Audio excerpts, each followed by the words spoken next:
It's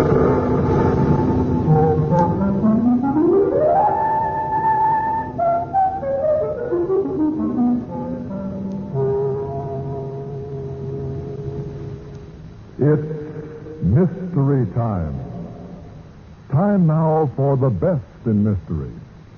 Tonight, on Masters of Mystery, a suspenseful melodrama titled Success Story.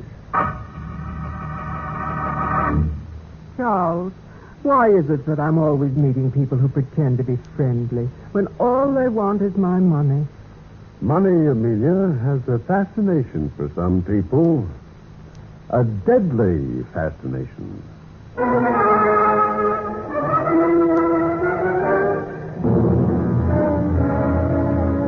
Good evening. This is Don Dowd, your host for Mystery Time. Back again to introduce another in ABC Radio's great Monday through Friday lineup of mystery dramas. Every night at this time, a new and different story. Our drama tonight on Masters of Mystery, produced by Clark Andrews and written by Robert E. Foster, is titled Success Story. The central character of our story is a man who believes in making plans for his future, plans that include even murder. So here, live on Masters of Mystery, Success Story.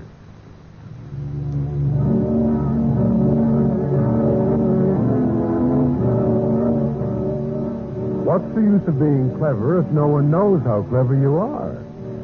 Any psychologist will tell you that the urge to boast is a fundamental one, and I'll never have a better opportunity. All right, I'll start with the moment when I sat in my room cleaning red clay off my handmade shoes. It was 20 years since I cleaned my own shoes, but I couldn't risk letting anyone else do it. That red clay was a dead giveaway if anyone had seen it, but no one did. Yes? Charles? Yes, Amelia, what is it? Charles, I hate to bother you, but could you come over? I'm terribly upset. The police are here. Police? Well, tell me what's wrong. I don't know exactly, but someone tried to shoot me. Shoot you? Was it Henry? The police don't know for sure yet, but they suspect him. Amelia, I know Henry was a favorite of your father's, but I tell you, the man is dangerous.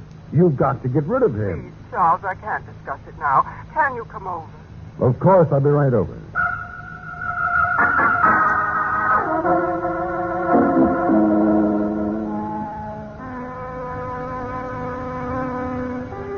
Amelia was 40, and everyone said that she had a beautiful nature, which means, of course, that she was as plain as a board fence. But I was vitally interested in Amelia. You see, she owned a controlling interest in Rankin Enterprises, the firm in which I had been working myself upward for years, until I was now the general manager. Amelia was also chairman of the board of directors. She'd inherited the business from her father, along with $3 million. She'd been on her own for 6 months now, and I felt she needed a man to assist and guide her. And I was working on it. I'd started by insisting to her that Henry, her caretaker, was old, half senile, and untrustworthy. I was all tender concern when Amelia let me into the house. Amelia, what happened? Charles, I'm so glad you came. Who is this, Miss Rankin? My name is Carter, officer. I'm general manager of Miss Rankin's firm. Now, what has happened? Charles, as I told you, somebody tried to kill me tonight. What? I cannot... Just a minute, Mr. Carter. If you don't mind, I'd like to continue questioning the caretaker here. Oh, why, of course. Now, Henry, 2 hours ago, someone stood outside on the grounds and put a bullet through Miss Rankin's bedroom window. Don't look at me. I've been with the family ever since this place was built. He trusted me, he did. He trusted me even more than he did her. Henry. It's true, ain't it? That's why he said it was to stay here. Called me alone into his room just before he died. Who did? Mr. Terrence, her father. Oh, I see. Well, now, Miss Rankin, You say you'd been reading until about 9 o'clock? Yes. I got up when I finished and walked past the window. There was a crash of glass. That's all I can tell you. I see. Henry, what were you doing with this gun? I've always had it. Mr. Terrence told me to always keep it handy. And how do you explain the fact that one of the shells is discharged? Someone must have took it while I was asleep. And then walked out on the grounds, shot at Miss Rankin, returned to your house and left, huh? Why not? Miss Rankin, do you know of any reason why Henry would do a thing like this? No, I don't. Is this the house phone here on the desk? Why, yes. That connects with Henry's house? That's right. The button on the left is for Henry. I have a man searching there now. Is that you, Jacobs? Yeah. Mm-hmm. Search the grounds, too? You found where he stood to fire the shot, huh? Where? I see. Did you check the footprints against Henry's shoes? And the shoes did not match the prints? What'd I tell you, officer? It was somebody else.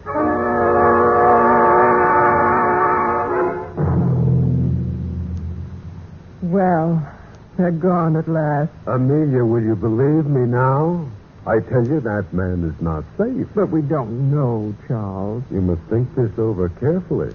It could happen again. But I can't let Henry go. After all, Father's last request. You don't have to let him go.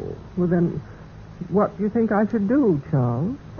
Amelia, perhaps what you need is someone here to protect you. Yes. Perhaps you're right, Charles.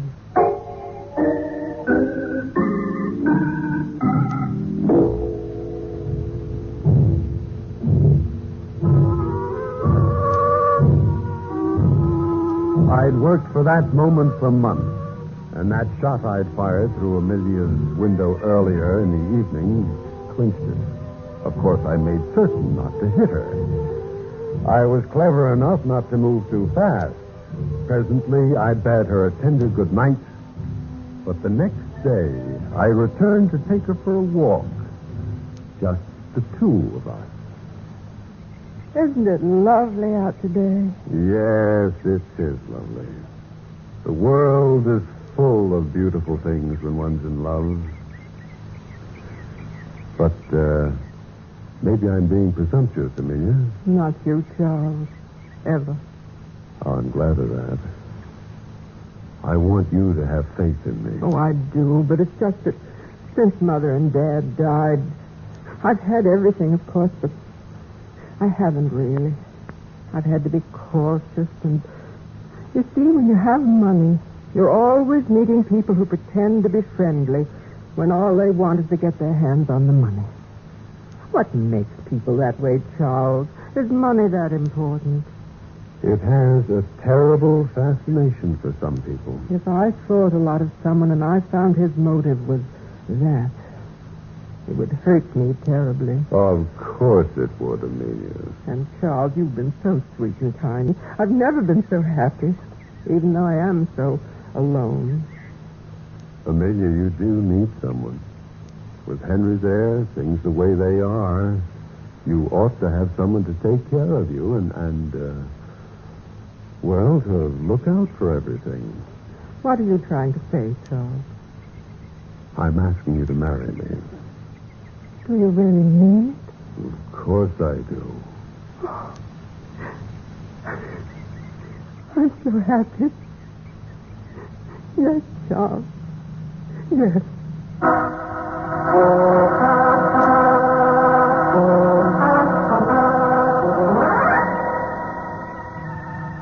We were married. A big wedding, fashionable guests, everything. And I spent 3 months making sure that Amelia had no doubt. After all, it's only good salesmanship to keep the customer happy, isn't it? Then one day, I made the next move in my little plan. Charles, Yes? come over here and sit beside me. Well, I was going into the library, Amelia. I have a reference to look up. I'll only be a moment. All right. What's on your mind? These few months we've been married, have they been happy for you? They've been the happiest months of my life. You've been more than kind to me. You're holding back something. What is it? These past few days, you've been acting a little different. As if you had something on your mind. Why, I don't understand, Amelia. I know what it must be like married to my money. What do you mean? It puts you outside in a way, doesn't it? You mustn't feel like that, Amelia. It's ridiculous. It's absurd. Just the same, from now on, everything I have is yours. And everything you have is mine. That's the way marriage should be, don't you think? Please, darling. Money isn't so important, Charles. Happiness means much more. I've found that out. I called my lawyer this afternoon. Your lawyer? There'll be some papers to sign to put everything in your name as well as mine. Amelia. Nothing is going to come between us, Charles. Everything we have will be shared. Always. Forever.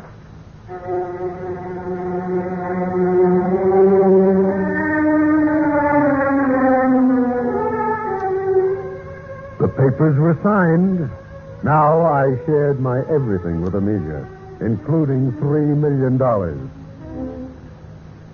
But you have no idea how tiresome a woman like Amelia can be.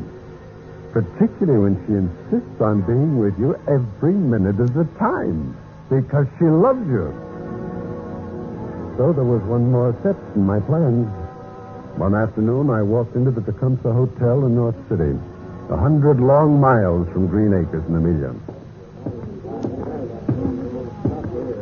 My name's Charles Carter. I have a reservation. Let's see. Room 241. I asked for something at the back of the building. I have some reports to write, and I'll need quiet. You'll find this satisfactory, I'm sure. Soundproofing in the rear. Well, I'll be typing all afternoon and possibly late into the night. I don't want to be disturbed under any circumstances. Yes, sir. I'll tell the operator. Please tell the maids, too. If they hear me typing inside, they're not to come in. Certainly, Mr. Carter. Front. Clerk, excuse me. Sorry. It was clumsy of me to bump into you. Quite all right. Clerk, my name is Lane. You're holding a reservation for me? That's right, Mr. Lane. I'll be right with you. The boy has your bag, Mr. Carter. You can go up now.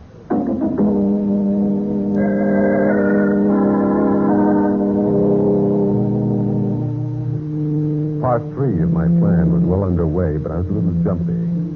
That fellow Lane. For a moment, I thought it was more than just coincidence. I'd seen him at the station when I'd arrived. But that was being foolish. A lot of people arrive in North City every day. 10 minutes later, alone in room 241, I opened my bag, took out a small portable phonograph with a repeating attachment on it. I put on a special record and listened.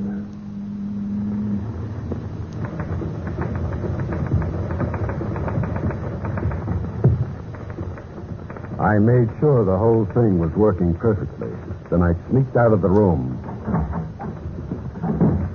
Down the back stairs and out the trade entrance of the hotel.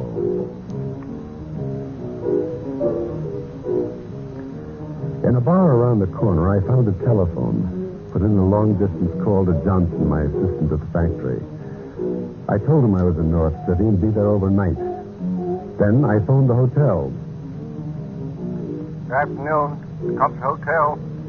Will you ring Mr. Charles Carter's room, please? I'm sorry, Mr. Carter isn't receiving any calls. This is important. I'm the superintendent of one of his plants. I'm sorry, sir. You care to leave a message? He is there, isn't he? Yes, sir, but he said that he was not to be disturbed. If you'll leave a message... No, thank you. I'll call back later.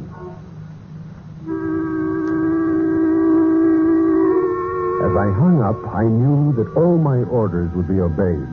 Nothing would go wrong with my plan. On my way to get my car, I stopped and bought a bottle of liquor. That was to make Henry, the caretaker, sleep better. Because Henry was an important part of my plan. 2 hours later, I was driving up the road to Greenacre. But before I got to the house, I turned off the road and left the car in a wooded section. Then I walked up to the house, let myself in quietly, and found Amelia in the living room.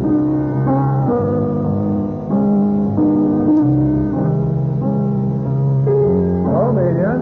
Oh, Charles. It's you. I didn't hear you come in. Well, I didn't mean to startle you, Amelia. Where's the car, Charles?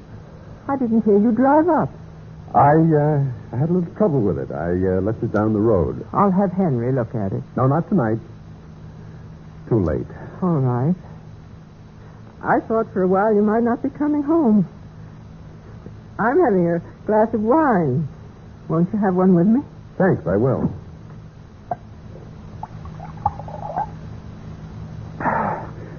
That tastes good. You seem very keyed up, Charles. Is anything worrying you? No, nothing. Just a big business deal I'm thinking about. Is it anything I should know about? No. Not yet, anyway. Johnson called this afternoon. He was looking for some reports. Yes, I know. I called him from North City. North City? Yes, I made a trip there to look over the new assembly line. But let's not talk business tonight, Amelia. Not up to it. I'm sorry. More wine? Thanks.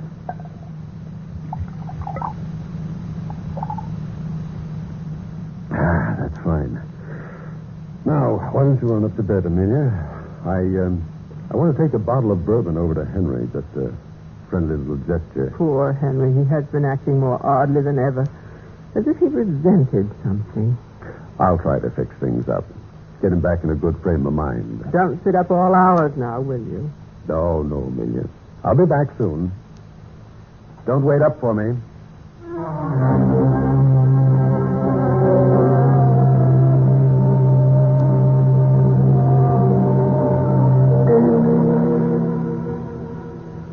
Let me pour you another drink, Henry. Ain't you drinking none, Mr. Carter? We've been drinking some wine, Mrs. Carter and I. Oh, they don't mix so well. How come you're over here pouring me drinks this time of night? Oh, I don't know. I just thought that we should get to know each other better. Well, it's a pity Mrs. Carter don't trust me like she used to. Well, let's not us quarrel. Here, have another drink. Well, don't mind if I do. That seems to empty the bottle. I guess I better be getting back. But I'm glad we had this talk, Henry. Very glad.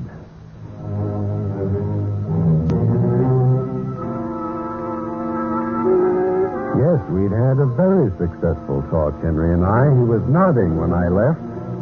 The liquor would put him to sleep fast. I hurried back to the house, stopping only long enough to pick up Henry's work gloves and his hatchet from the woodpile. I entered the house carefully.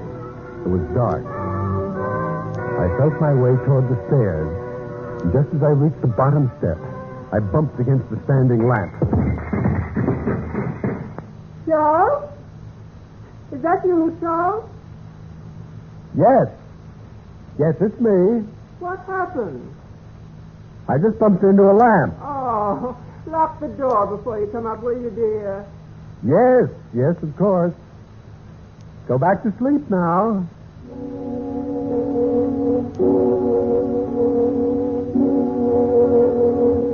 I stood there with a hatchet in my hand.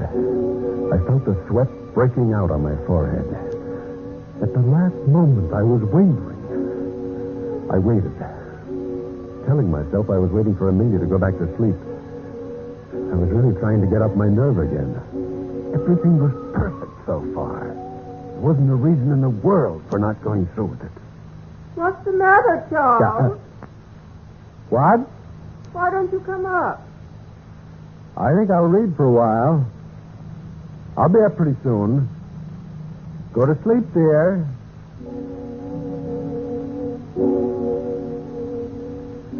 I spent a moment running over in my mind what I must do. First, Amelia. Then back to Henry's cottage. Leave his gloves and hatchet hidden, but not so well hidden. Henry'd be asleep. Lift him, carry him out to the garage, drape him over the wheel of his car, start the motor, and leave him there. Everyone knew of his temper, his continual bickering with Amelia over little things. The picture would be perfectly clear. Too much whiskey, a drunken resolve to kill Amelia, an attempted flight, collapse over the wheel, death by carbon monoxide. And I would be 100 miles away in the Hotel Tecumseh, absolved from any suspicion. There was no reason for hesitating. I started up the stairs again. The bedroom was dark, except for a faint moonlight.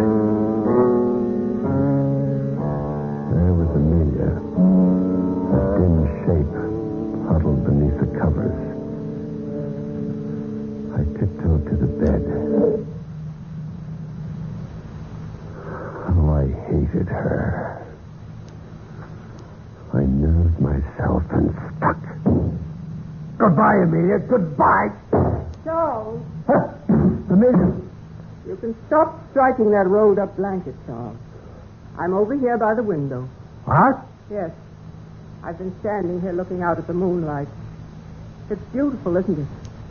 I can see everything so clearly tonight, Charles. Won't do you any good to yell. No one will hear you. I'm not going to yell. You see, Charles, I know everything you did today. I hired a detective to follow you a week ago. A detective? I thought you were in some kind of trouble. I hired the detective to see what it was so I could help you. So you could help me? He learned of your reservation in North City. He was waiting for you at the hotel when you got there. Lane. That's his name, isn't it? That's the name he used, yes. Well, go on. He phoned me and told me you were in your room typing. I told him you couldn't type. So he got into my room. It was a clever way to establish an alibi. I knew you wouldn't go to so much trouble except for something very, very big. And I guessed the only thing it could be. Get to the point, Amelia. Pretty ridiculous, wasn't it? Believing that out of all the people there was one whom I could trust, whom I could share everything with. Where's your detective now? Outside, I suppose. No. He did his work. He's gone. We're alone? Yes, quite alone. Remember our agreement? That we should share everything? Well? When I became convinced you were planning to kill me, I couldn't bear it. I don't mean about dying, but to have my trust shattered so. Life didn't seem worth living anymore. What are you getting at? I took certain precautions, Charles. Precautions? That wine we both drank when you came in. It was poisoned. Poison? I don't believe you. You're lying. No, I'm not. It's slow acting, quite painless. In half an hour or so, we'll fall asleep and not wake up. You are lying. You're trying to trick me. Why should I? Oh, Charles, I hoped so. I was wrong. I hoped so hard. I even prepared for that. I have a bottle of the antidote here. If you had come upstairs and simply gone to bed, I was prepared to give you the antidote on some free. The antidote? Give it to me. No, Charles, no. We agreed to share everything, remember? And we must share this. What? This bottle. Amelia! There. It's gone now, Charles. It's all gone.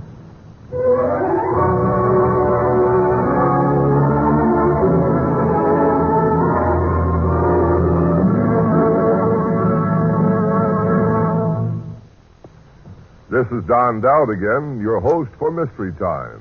You have just heard Masters of Mystery, live from New York.